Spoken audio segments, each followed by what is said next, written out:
Assalamualaikum warahmatullahi wabarakatuh. Selamat datang di channel Hidayah Islam.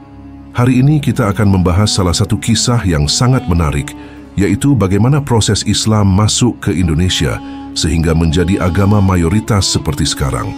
Namun sebelum lanjut, klik like dan subscribe. Dan jangan lupa share dan komen video ini. Mudah-mudahan kita semua dilimpahkan rezeki yang melimpah oleh Allah Subhanahu wa Ta'ala. Amin. Tonton video hingga akhir agar tidak sesat. Mari kita mulai topiknya.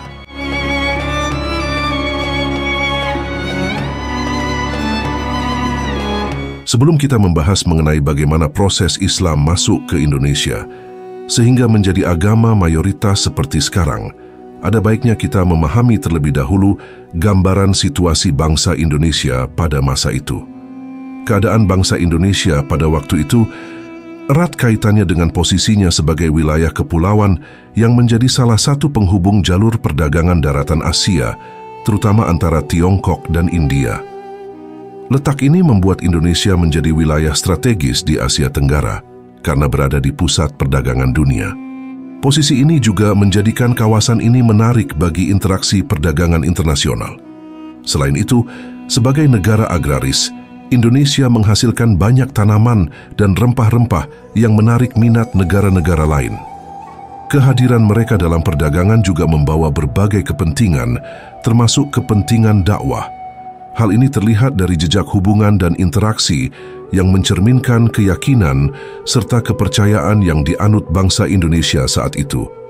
Pada awalnya, bangsa Indonesia menganut kepercayaan animisme, yaitu pemujaan terhadap roh leluhur, dan dinamisme, yaitu kepercayaan pada benda-benda tertentu yang diyakini memiliki kekuatan magis yang perlu dikultuskan dan dikeramatkan. Melalui interaksi ini, ajaran Hindu-Buddha yang berasal dari India, yang berpusat pada kepercayaan adanya dewa-dewa, mulai masuk dan berkembang di Indonesia. Diperkirakan, ajaran Hindu-Buddha masuk ke Nusantara sekitar abad ke-2 Masehi. Sejak saat itu, nenek moyang kita banyak yang melakukan pemujaan terhadap dewa-dewa. Artefak keagamaan berupa bangunan dan relik pun dibuat sebagai bagian dari kepercayaan ini. Bangunan candi tersebar di berbagai wilayah lengkap dengan arca, prasasti, dan kitab-kitabnya, memberikan gambaran jelas tentang keagamaan bangsa Indonesia pada masa itu. Namun di wilayah yang tidak terpengaruh ajaran Hindu-Buddha, masyarakat masih mempertahankan kepercayaan asli mereka, yaitu animisme dan dinamisme. Kepercayaan ini dianggap Islam sebagai kemusyrikan. Wujud kepercayaan animisme antara lain keyakinan terhadap roh yang mendiami benda-benda seperti pohon, batu, sungai, dan gunung. Sedangkan dinamisme adalah keyakinan bahwa segala sesuatu memiliki tenaga atau kekuatan yang dapat mempengaruhi keberhasilan atau kegagalan manusia dalam mempertahankan hidup. Karena itu, mari kita renungkan bersama sebagai generasi Muslim, apakah keyakinan-keyakinan seperti itu masih ada pada diri kita atau tidak, karena sangat rawan terjerumus ke dalam kemusyrikan. Selain keyakinan, masyarakat Indonesia juga mengenal sistem politik dan pemerintahan dari bukti-bukti berdirinya sejumlah kerajaan Hindu-Buddha. Seiring berkembang pesatnya kedua agama tersebut, sejumlah kerajaan Hindu-Buddha pun bermunculan. Di Kalimantan berdiri kerajaan Kutai bercorak Hindu. Begitu juga di wilayah Jawa berdiri kerajaan Tarumanegara bercorak Hindu, disusul sejumlah kerajaan lain seperti Mataram kuno, Singosari, dan Majapahit yang lebih banyak didominasi ajaran Hindu. Sementara kerajaan bercorak ajaran Buddha berdiri di Sumatera bernama Kerajaan Sriwijaya. Meski begitu, pengaruh ajaran Buddha di Pulau Jawa juga tidak sedikit. Salah satu buktinya adalah Candi Borobudur di Magelang, Jawa Tengah, yang merupakan warisan pemerintahan dinasti Sailendra bercorak Buddha. Umat Hindu juga memiliki candi tersendiri bernama Candi Prambanan di Yogyakarta, dibangun di era Kerajaan Mataram kuno. Ini memberi gambaran pemetaan wilayah.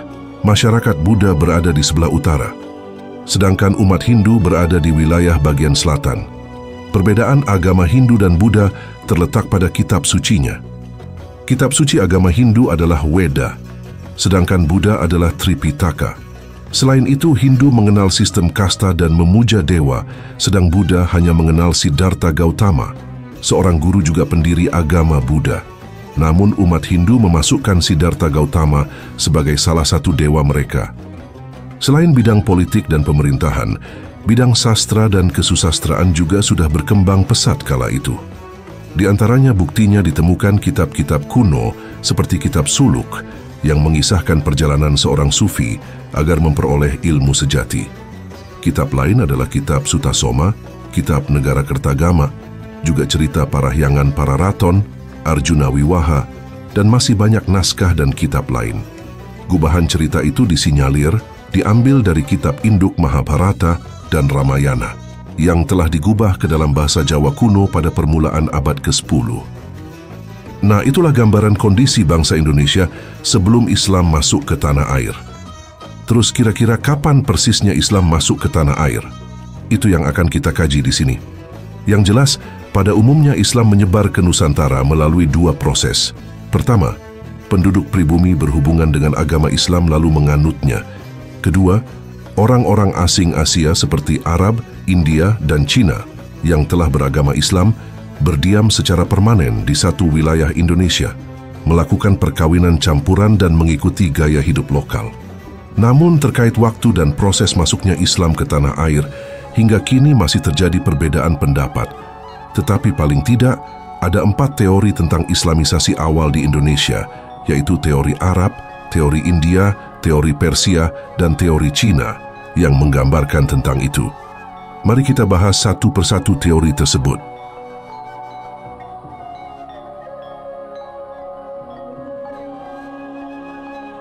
Kita mulai dari teori Arab.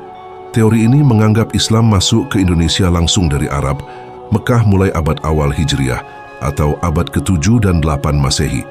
Teori ini didasarkan pada pendapat Sir Thomas Arnold, Krafft Niemann, dan De Hollander. Sir Thomas Arnold berpendapat bahwa pedagang Arab telah menyebarkan Islam ketika mereka menguasai sarana dominan perdagangan Barat Timur sejak abad awal Hijriah atau abad ke-7 dan 8 Masehi. Pendapat ini didukung banyak sejarawan, salah satunya adalah Profesor Kiai Haji Hamka.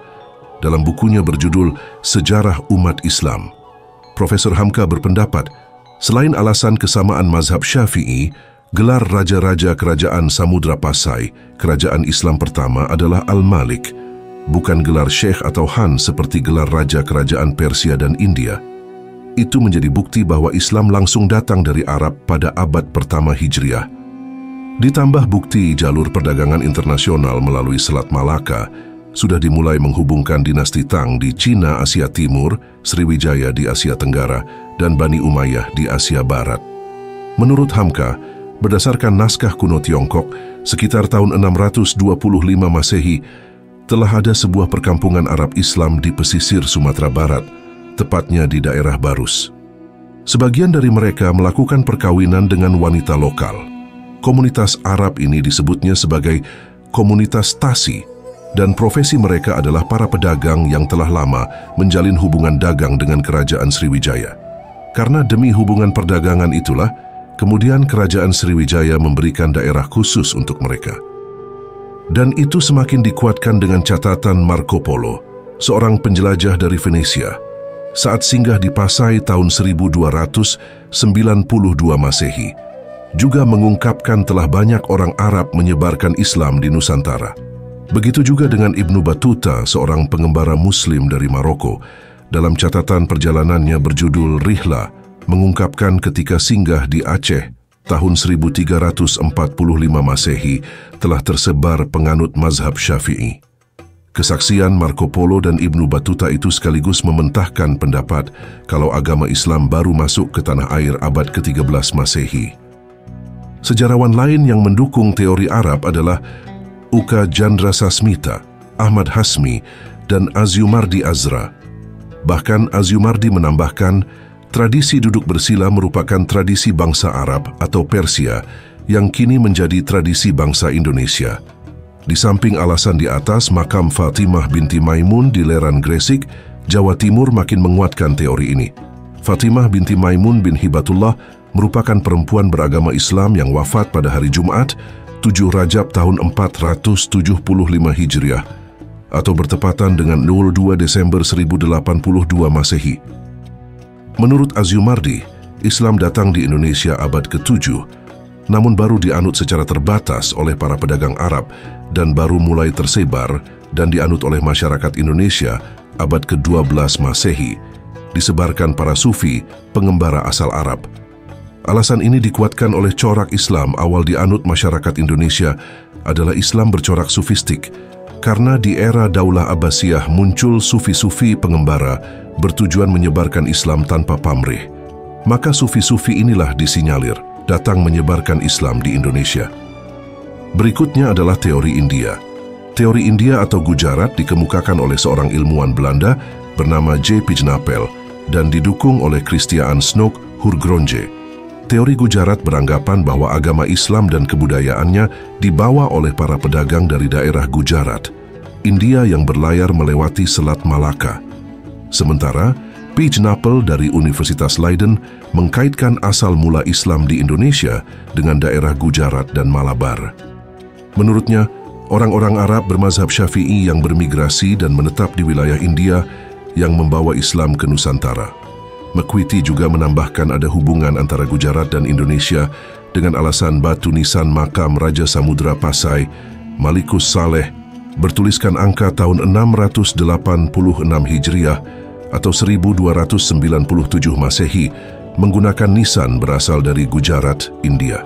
Selain itu, batu nisan di makam Maulana Malik Ibrahim di Gresik, Jawa Timur juga memiliki persamaan dengan batu nisan di Cambai, Gujarat, India. Berikutnya adalah teori Persia. Teori ini dikemukakan sejarawan Hussein Jayadiningrat. Teori ini menyatakan bahwa Islam masuk ke Nusantara abad ke-13 Masehi di Sumatera, berpusat di Samudra Pasai. Teori Persia ini lebih menitik beratkan tinjauannya pada aspek persamaan kebudayaan di kalangan masyarakat Islam Indonesia dengan Persia. Bukti-bukti persamaan tersebut diantaranya adanya peringatan 10 Muharram atau Ashura atas meninggalnya Hussein, cucu Rasulullah Shallallahu Alaihi Wasallam, yang sangat dijunjung kaum Muslim Syiah di Persia. Di Sumatera Barat, peringatan itu disebut upacara keranda tabut, sedang di Pulau Jawa ditandai pembuatan bubur suro. Adanya kesamaan konsep ajaran sufisme dianut Syekh Siti Jenar dengan Al-Hallaj, seorang sufi besar dari Persia. Penggunaan istilah bahasa Persia dalam sistem mengeja huruf Arab untuk tanda-tanda bunyi harakat. Adanya persamaan batu nisan Maulana Malik Ibrahim di Gresik dan Malikus Saleh di Pasai yang memiliki kemiripan dengan nisan di Persia. Dan terakhir adalah teori Cina. Teori ini menyatakan bahwa Islam datang ke Indonesia dari para perantau Cina. Menurut teori ini, orang Cina telah berhubungan dengan masyarakat Indonesia jauh sebelum Islam dikenal di Indonesia. Pada masa Hindu-Buddha, etnis Cina berbaur dengan penduduk lokal, terutama melalui kontak dagang.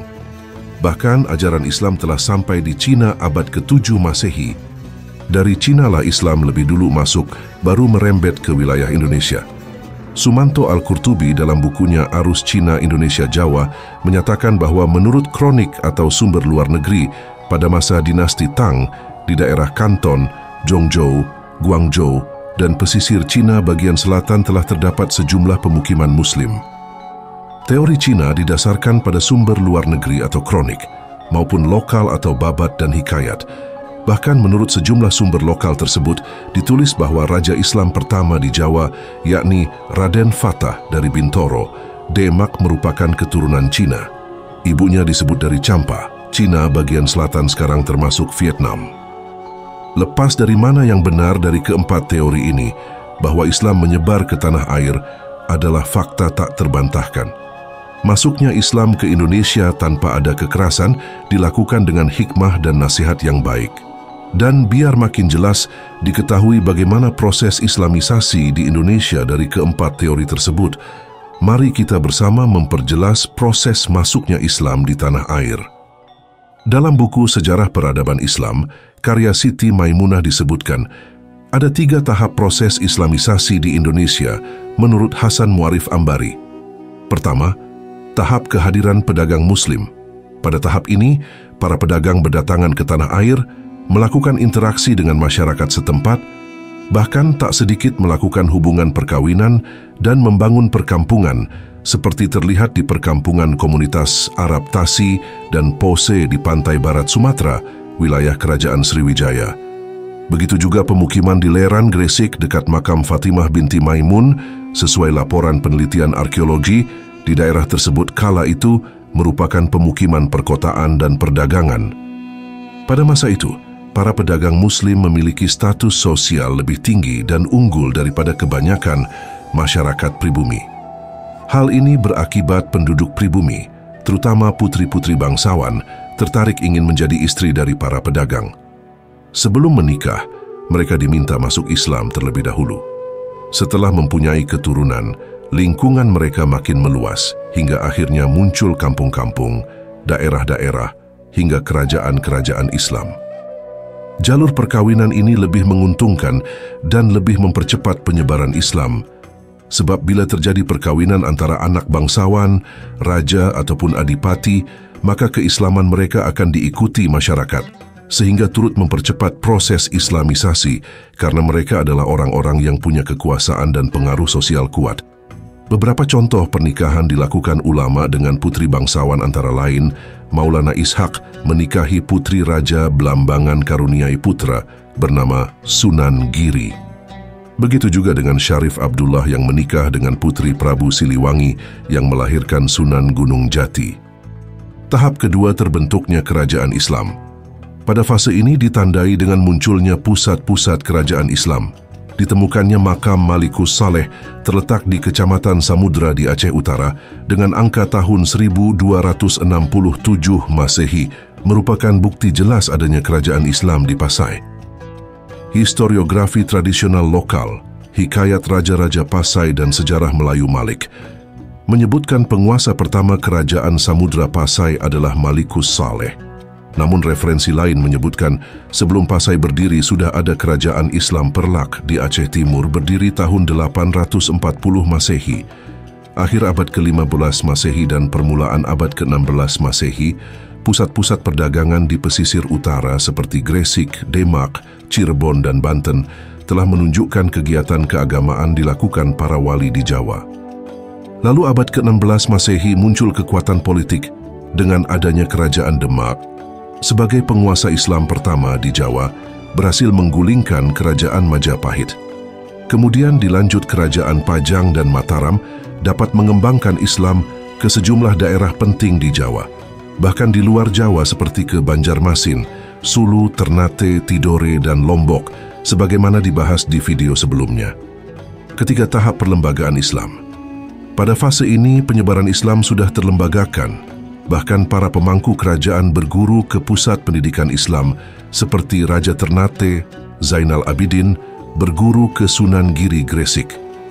Dengan begitu, agama Islam yang awalnya berpusat di Pasai dan pesisir Aceh, Sumatera mulai menyebar ke segala penjuru seperti ke Semenanjung Malaka, Demak, Gresik, Banjarmasin, dan Lombok. Islam juga masuk ke Sulawesi di bawah datuk dari kota tengah Minangkabau, yakni Datuk Ribandang, Datuk Patimang, dan Datuk Ritiro. Dan Islam pun secara resmi diterima Raja Goa Talo pada 22 September 1605 Masehi. Di antara bangsawan pertama menerima Islam adalah Mangkubumi Kerajaan Goa, yang juga menjabat sebagai Raja Talo, bernama I Malingkang Daeng Manyonri atau Kareng Katangka, kemudian mendapatkan nama Islam Sultan Abdullah Awalul Islam. Di saat yang sama, Raja Goa ke-14 I Mangarangi Daeng Manrabia juga menyatakan keislamannya lalu diberi nama Sultan Alauddin. Setelah itu terjadi islamisasi besar-besaran ditandai dengan keluarnya dekrit Sultan Alauddin pada tanggal 9 November 1607 Masehi yang menyatakan Islam sebagai agama kerajaan Goa Talo. Melalui seorang ulama asal Minangkabau, Datuk Ribandang juga, Islam tersebar ke Lombok dan Sumbawa. Namun Sunan Prapen dari Jawa punya kontribusi besar terhadap islamisasi di wilayah itu sekitar abad ke-17 Masehi. Di Kalimantan, Banjarmasin merupakan daerah pertama kali Islam masuk. Dalam hikayat Banjar dinyatakan Banjarmasin diislamkan kerajaan Demak sekitar tahun 1550 Masehi. Lalu di Kalimantan Timur, daerah Kutai merupakan daerah pertama kali mendapat pengaruh Islam dari Datuk Ribandang, beserta temannya Tunggang Parangan yang mengislamkan Raja Mahkota dari Kutai sekitar 1575 Masehi. Dengan demikian, maka bisa disimpulkan bahwa agama Islam tersebar ke seluruh wilayah Indonesia secara periodik bertahap dengan strategi dakwah damai, menyesuaikan terhadap adat istiadat penduduk tanpa paksaan dan kekerasan. Bila dirinci, strategi penyebaran Islam dilakukan dengan berbagai media atau jalan, yakni melalui perdagangan, pernikahan, pendidikan, kesenian, tasawuf, dan politik. Strategi dakwah penyebaran agama Islam melalui media perdagangan merupakan awal proses Islamisasi di Indonesia mulai abad ke-7 sampai 14 Masehi. Para pedagang Islam dari Arab, Persia, dan India datang ke Indonesia menjalin hubungan dagang dengan masyarakat lokal. Penyebaran Islam melalui perdagangan selain lebih menguntungkan juga sangat efektif dan sesuai karakter masyarakat wilayah pesisir. Jalur Islamisasi melalui perdagangan dikatakan menguntungkan karena para raja dan bangsawan turut serta dalam aktivitas ini. Para bupati di pesisir Pulau Jawa banyak memeluk agama Islam, sehingga memudahkan pedagang Muslim dalam berdakwah. Pada saat itu, perdagangan internasional sebagian besar dikuasai pedagang Muslim. Sedang strategi pernikahan terjadi dari interaksi penduduk pribumi dengan pedagang Muslim yang intens dilakukan, hingga tak jarang berlanjut pada pernikahan. Apalagi saat itu keberadaan para pedagang Muslim dengan status ekonomi lebih dibanding penduduk lokal memiliki daya tarik tersendiri. Tak sedikit yang mendambakan bisa menikah dengan pedagang Muslim, dan karena pernikahan harus dilakukan secara Islami, maka dalam prosesi perkawinan pihak pribumi harus masuk Islam lebih dahulu dan mengucapkan 2 kalimat syahadat. Inilah yang membuat perkawinan ini menjadi media efektif dalam penyebaran agama Islam. Contohnya adalah pernikahan Sunan Ampel dengan Nyai Manila dan pernikahan Raja Brawijaya dengan Putri Campa beragama Islam yang kemudian dikaruniai putra bernama Raden Fatah dan kemudian akhirnya menjadi Raja Demak. Sementara itu, jalur pendidikan ditempuh melalui lembaga pesantren. Pesantren menjadi media yang sangat efektif dalam proses penyebaran Islam di Indonesia. Selain mengajarkan ilmu agama, pesantren juga memberikan pelatihan keterampilan hidup lainnya. Di antara pesantren awal yang terkenal adalah pesantren yang didirikan oleh Sunan Ampel dan Sunan Giri yang pengaruhnya meluas hingga ke Pulau Maluku. Di pesantren, murid-murid yang telah menyelesaikan pendidikan mereka seringkali dikirim untuk berdakwah ke berbagai penjuru Indonesia. Jalur kesenian juga dipilih oleh para dai Muslim sebagai metode penyebaran Islam. Salah satu metode yang paling terkenal adalah pertunjukan seni gamelan dan wayang yang digunakan oleh Wali Songo dalam mengembangkan ajaran Islam. Cara ini banyak ditemukan di Yogyakarta, Solo, Cirebon, dan daerah lainnya. Seni gamelan sangat digemari oleh masyarakat Jawa, sehingga acara tersebut menarik kerumunan orang dan memberikan kesempatan untuk menyampaikan dakwah Islam. Penyebaran Islam melalui tasawuf juga menjadi salah satu cara yang dipilih. Para sufi menjalani kehidupan sederhana dan lebih suka menghayati kehidupan masyarakat mereka dengan hidup di tengah-tengah masyarakat. Interaksi semacam ini menciptakan kesan bahwa Islam sangat terbuka dan ajarannya bisa disampaikan oleh setiap Muslim. Strategi penyebaran Islam yang terakhir adalah melalui jalur politik yang dilakukan secara bertahap dan berkesinambungan antara penguasa dan pemerintahan. Setelah penguasa dan rajanya masuk Islam, hampir pasti rakyatnya juga akan mengikuti jejak mereka. Dengan 6 strategi dakwah ini, agama Islam menjadi mudah diterima. Faktor lain yang mempengaruhi penerimaan Islam adalah ajarannya yang menghargai sesama manusia tanpa membedakan harkat, derajat, dan martabat, sangat berbeda dengan agama Hindu-Buddha yang sebelumnya dianut oleh mayoritas masyarakat. Demikian penjelasannya. Semoga bermanfaat. Jangan lupa untuk mendukung channel Hidayah Islam dengan like, subscribe, dan tulis pendapat kalian di kolom komentar. Wassalamualaikum warahmatullahi wabarakatuh.